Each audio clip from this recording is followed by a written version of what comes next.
Hello, my Aloha tribe, and welcome to the Aloha Perspective. We get a little bit of something and a whole lot of everything. Happy Tuesday. Happy Tuesday. Oh, my brain is not braining today. So, while I wait for people to come on, let's just pull some of the Aloha cards.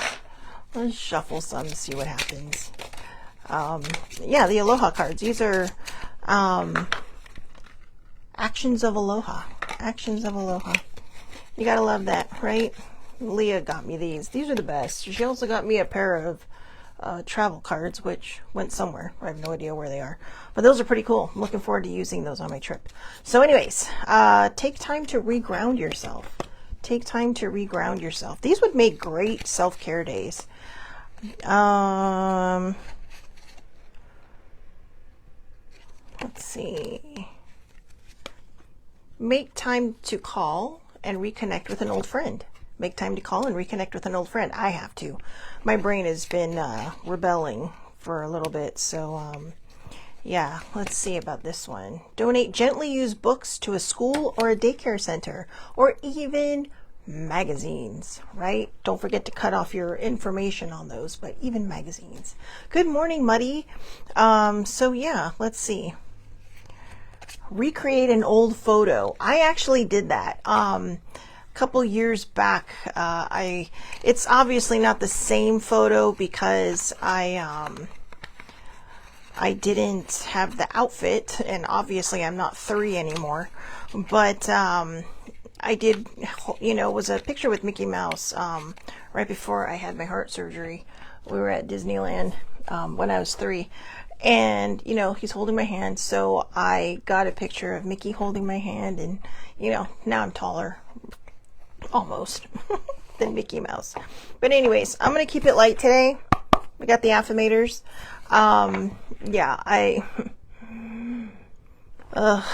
Anyways, there's still much more I want to say, but I'm sure you're all getting tired of it, so... just going to keep it light today. So let's see what we got. All right. Open-heartedness. Open-heartedness and a bookworm. So cute. So literal, but so cute. I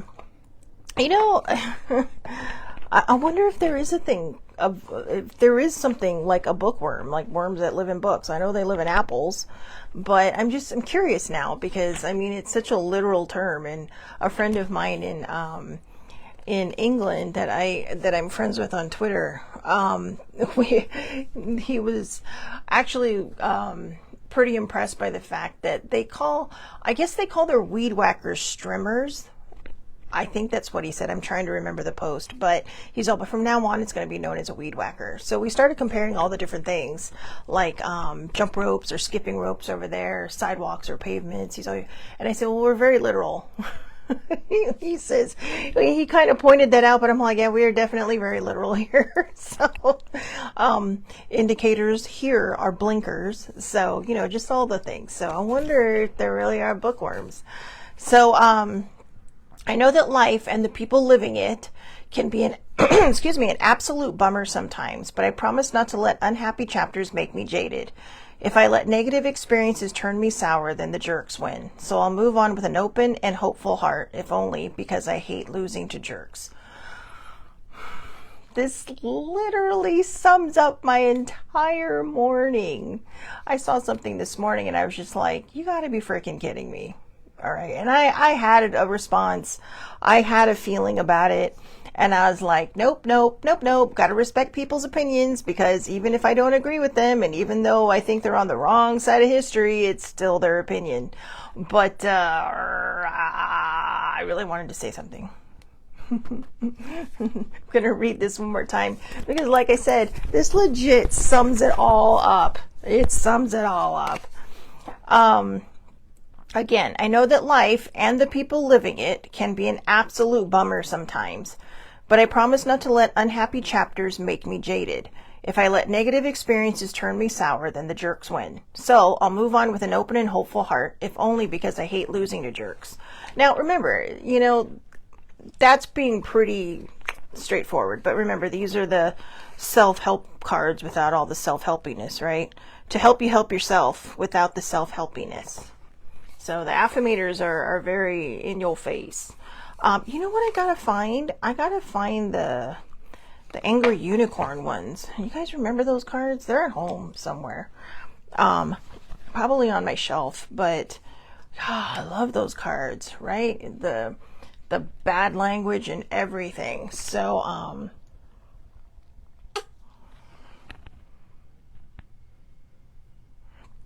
oh, okay. So according to Google, there really are bookworms, but they are really insects, not worms. Insects like silverfish that eat paper and can damage books are bookworms. Now we know. Oh, yeah. I've seen, when you go into, like when you find the old books sitting in the garage, right? And all of a sudden, like a silverfish runs out and you're like, oh my God, and you freak out. I mean, this thing is like this big, right? And it's like flatter than flat. But you're like, like the whole world is going to end. And, I didn't know they like paper. So see, I learned two things. They're technically the bookworms and they like to eat paper. Apparently rats like to eat paper too, which I don't really get, but I guess there's fiber in paper because it is trees, but I guess they like to gnaw at trees. So sorry, I had to drink the leaded stuff today because I'm tired AF, but you can't tell. I mean, I didn't do my makeup today, not very much. I put a little bit on for you guys so I didn't scare you. But but I do think I know why. Honestly. Sorry. I'm going to change my glasses, guys. Sorry. This is you're braining with my brain today because this is how my brain is going. I'm just looking in there and I'm like, well, these don't seem to fit me today. I mean, they fit, but you know what I mean. They don't seem to match my vibe today.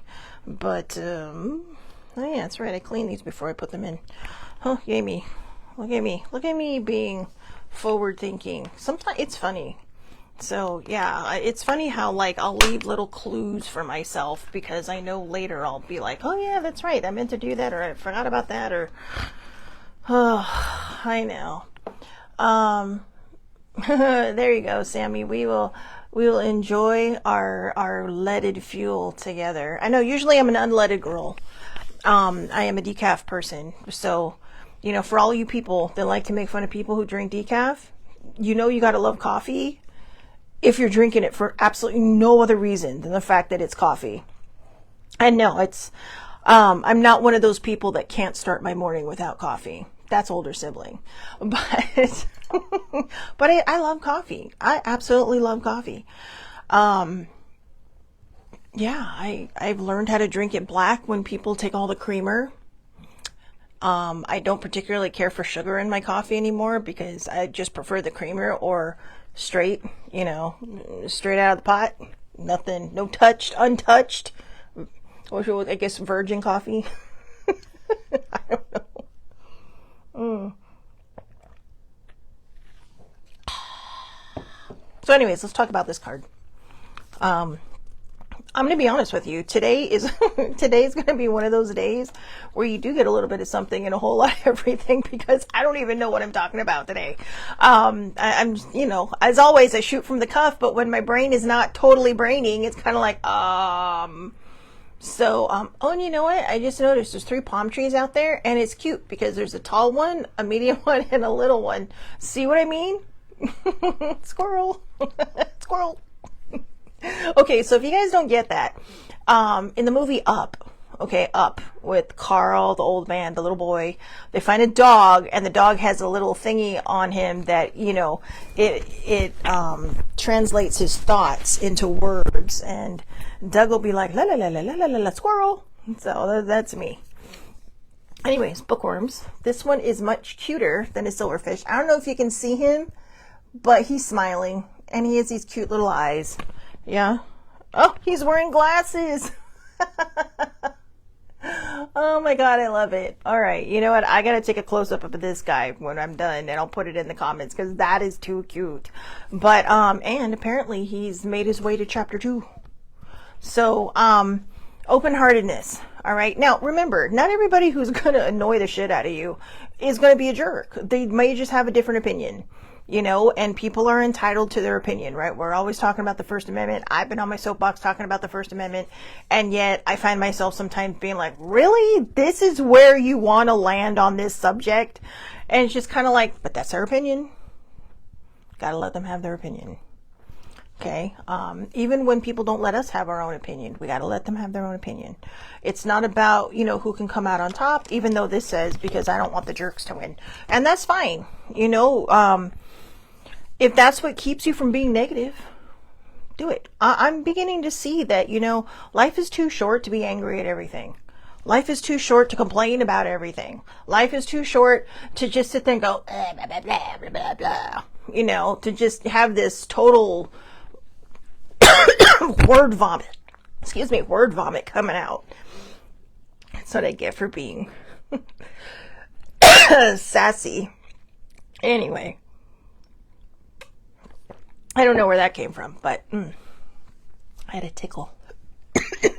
But let's break it down. It was funny. At like 4 o'clock this morning, maybe 3 o'clock, I posted something. And I was like, what did I say?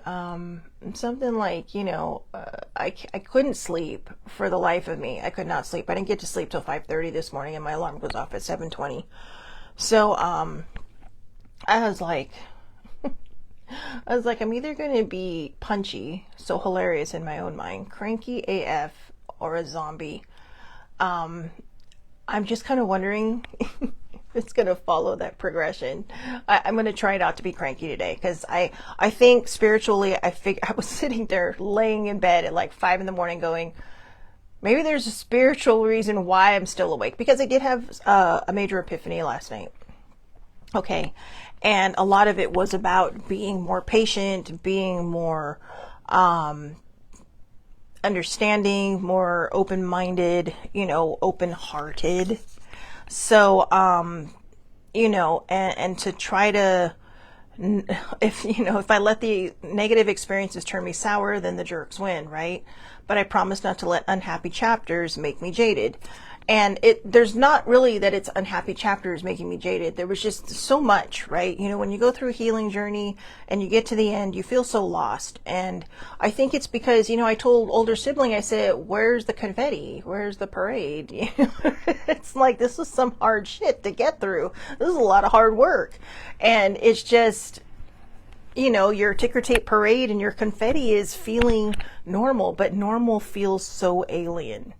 Normal feels so foreign, and it's so uncomfortable because it's not something you're used to. And for certain people, when you go through trauma, including myself, you control everything.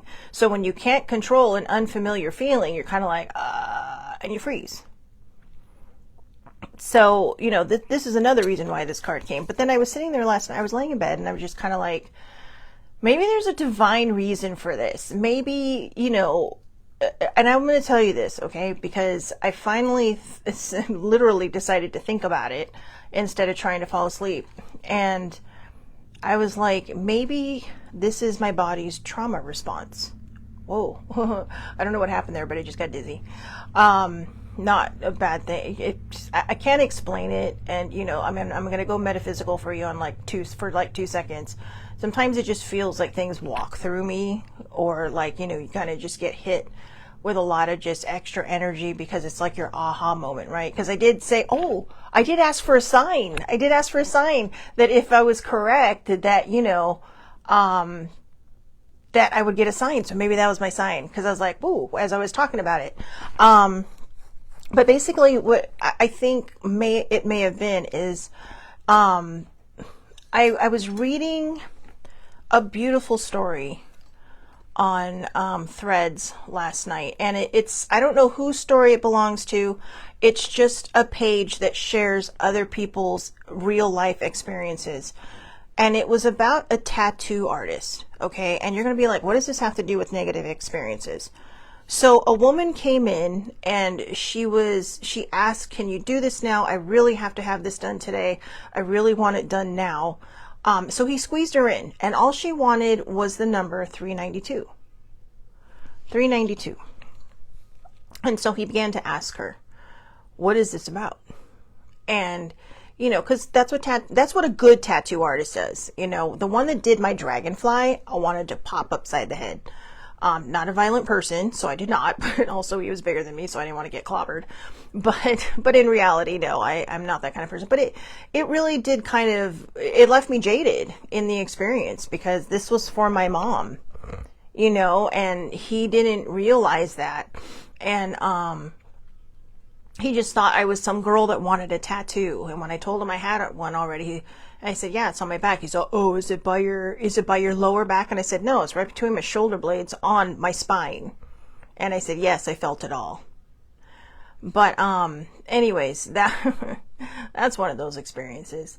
But this tattoo artist started talking to this woman, and he said to her, so what is the story behind this? If you don't mind me asking. Because, sometimes people, their tattoos are very personal.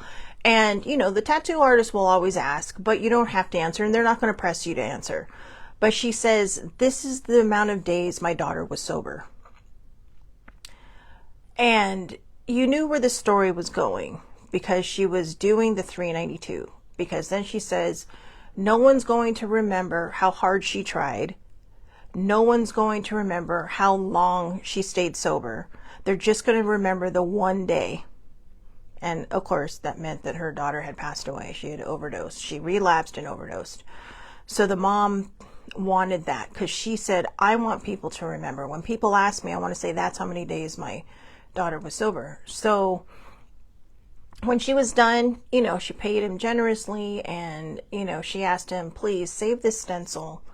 And if anybody ever comes in, that wants to use that, please do it for free. Now, that's a big ask for a tattoo artist, because, that's their living, and you're asking them to do something, basically out of the kindness of their own heart. And he did. He never asked for payment. Some people paid. A father brought his 17-year-old son in, who had been sober for 51 days. No, 91 days. Sorry, he had been sober for 91 days. And every month, I believe, they would come in, or every week, maybe it was every week, and they would do hashtags. And at the time that this story was being told to this person who wrote the book, he was at 151 days. And he says, this kid's going to make it. But because he says, every time I want to see this and remind myself, this is how far I've gotten.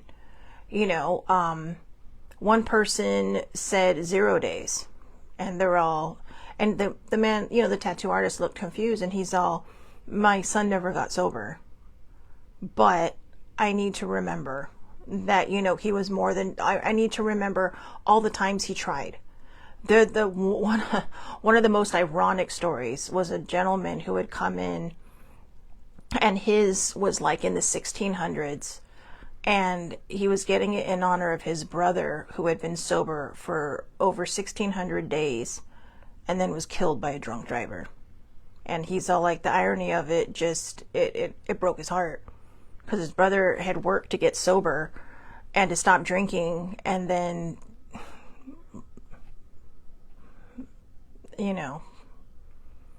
but I think, that story reminds us about how fragile life is. I don't have an addiction per se of the common variety. I am an emotional leader, and that can take its toll on your body, but it certainly isn't drugs or alcohol. So, and I think that's why emotional eating goes highly unrecognized as an addiction, because you're still feeding yourself something, but because it's food, people don't really pay attention to that. And I'm not really trying to bring light to that. I'm not trying to say, hey, look at this, blah blah blah. I mean, it is an addiction of sorts. And my therapist even told me, she's like, you are a recovering emotional eater. And it's like, okay, and I fall off the wagon, but most times it's controlled. But that's the difference, right? You can't do a controlled drinking, and you can't do controlled drugs, because it will be the slippery slope again. But when I was reading that, it reminded me, because I journal every day, or I try to.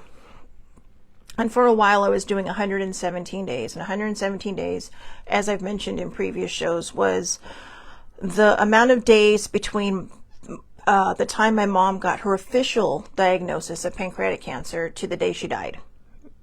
So May 19th to September 12th was 117 days, if I counted correctly. And I counted it like several times, so hopefully I still got it right?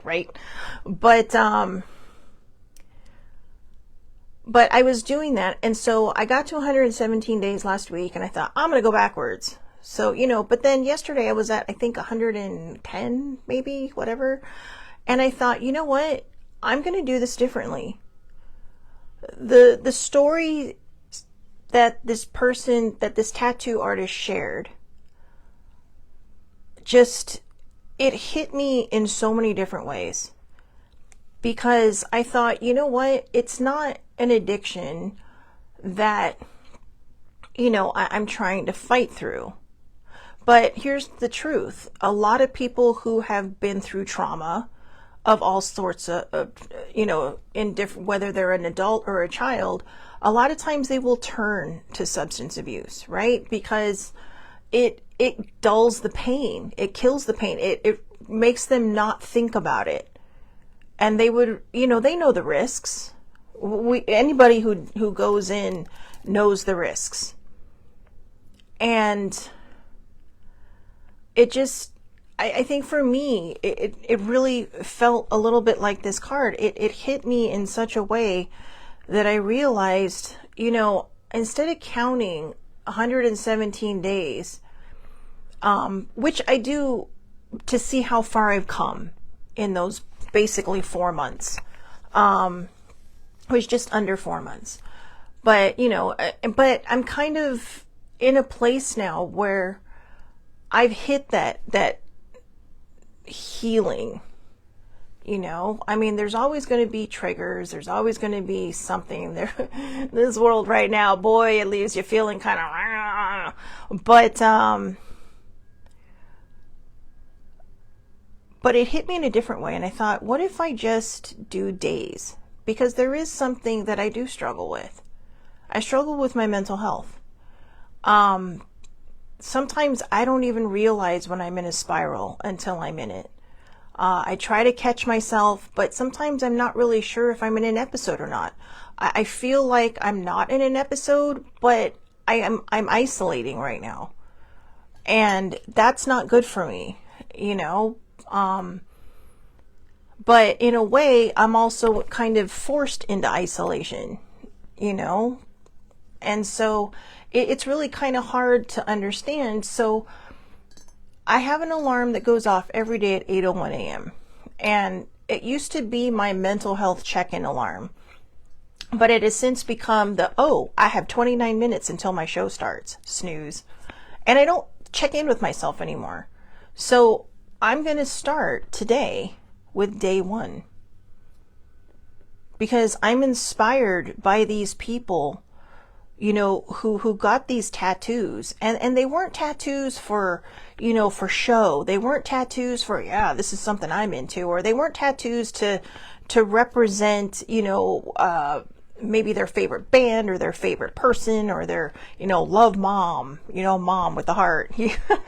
But I mean, every tattoo I have has a meaning, and there is a meaning behind it.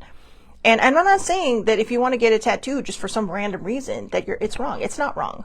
But these are people who maybe in their life never gotten one, but something impacted them so strongly that they needed this reminder. They wanted people to remember. This mother wanted people to remember that her daughter survived for 392 days.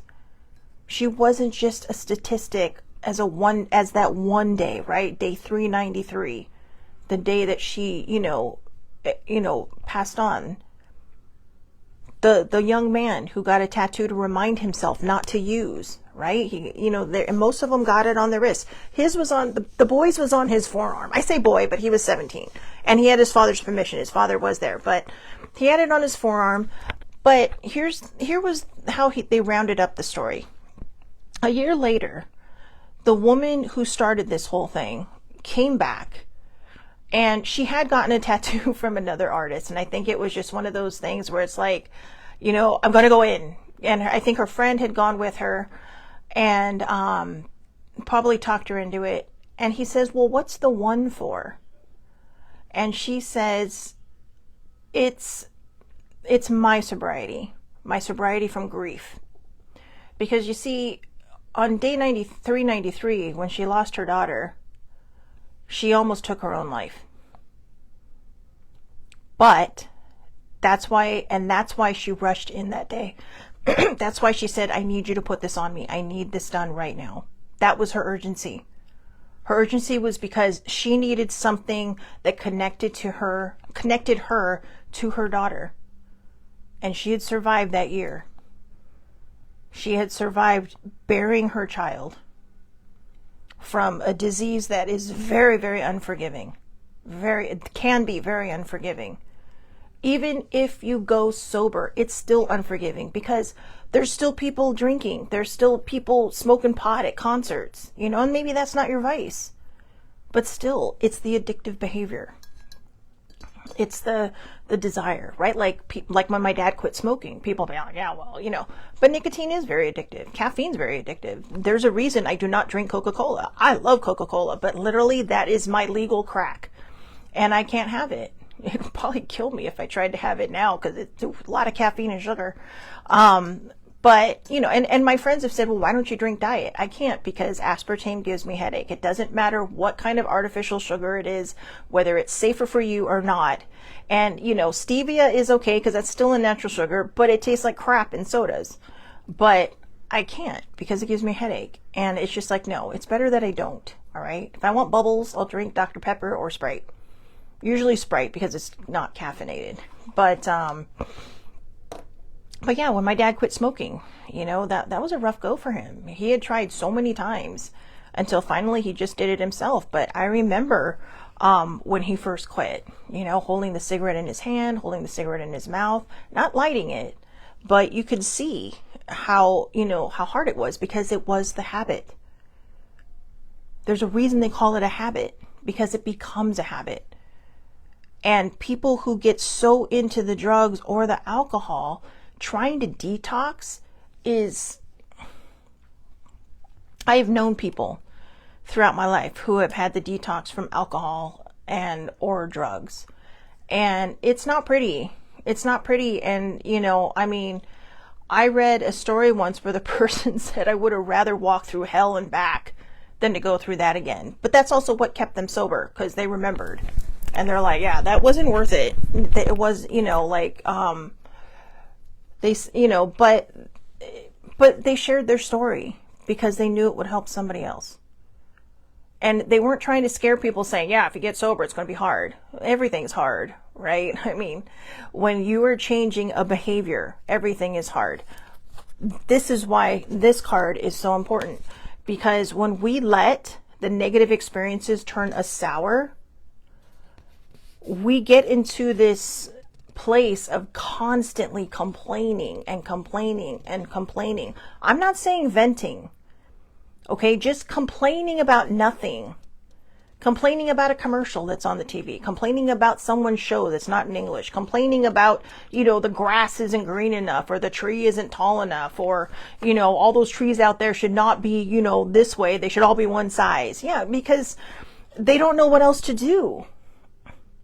And lately, even if I call it a soapbox, I have found that my heart is just, it's not where I want it to be. I love standing on my soapbox because I love sharing my opinion and it's my show, so I do. But, but one of the reasons I don't do it very often is because if I did it very often, on this particular show, it started to feel like it was complaining. So very long story coming to the end, circling or tying this up with a nice little ribbon.